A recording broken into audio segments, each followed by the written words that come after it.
যমুনা টেলিভিশনের সহায়তায় সেনাবাহিনীর কাছে দুটি শটগান হস্তান্তর করল ভিকারুন্নেসা নূন স্কুল অ্যান্ড কলেজের এইচএসসি এবং একাডেমিয়ার ও লেভেলের দুই শিক্ষার্থী। বুধবার রাতে হাতিরঝিল এলাকায় দুটি শটগান পায় তারা।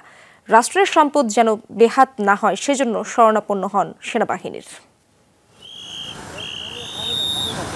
রাষ্ট্রের সংস্কারে সাধ্য অনুযায়ী এগিয়ে আসছেন সবাই।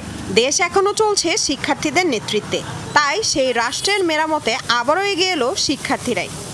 বুধবার রাত 8:30 নাগাদ হাতিরঝিলে পোড়া ধ্বংসস্তূপ দেখতে যায় ভিকারুন্নেসা নূন কলেজের এইচএসসি শিক্ষার্থী জান্নাত ও তার বন্ধু একাডেমিয়ার ও লেভেলের শিক্ষার্থী নাজিয়া। এ সময় তারা ধ্বংসাবশেষের পাশেই দেখতে পায় একটি বস্তা। খুলতেই মেলে দুটি শটগান। সেসব যেন দুষ্কৃতিকারীদের হাতে না যায় সেজন্যই নিয়ে যান বাড়িতে। কি দুইটা ছেলে দেখলো, ওনারাও ওইটা নিতে চাচ্ছিল যে হয়তোবা আর্মির কাছেই দিবে।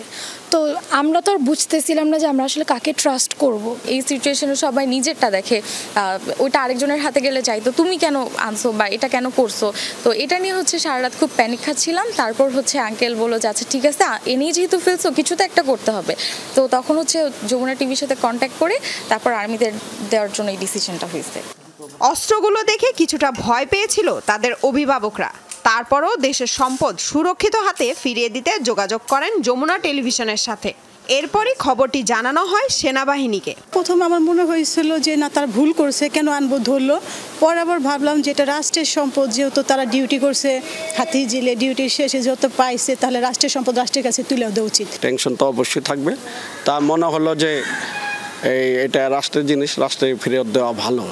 30 ফিল্ড রেজিমেন্ট আর্টিলারির ক্যাপ্টেন তানজিল আহমেদের হাতে তুলে দেওয়া হয় দুটি শটগান।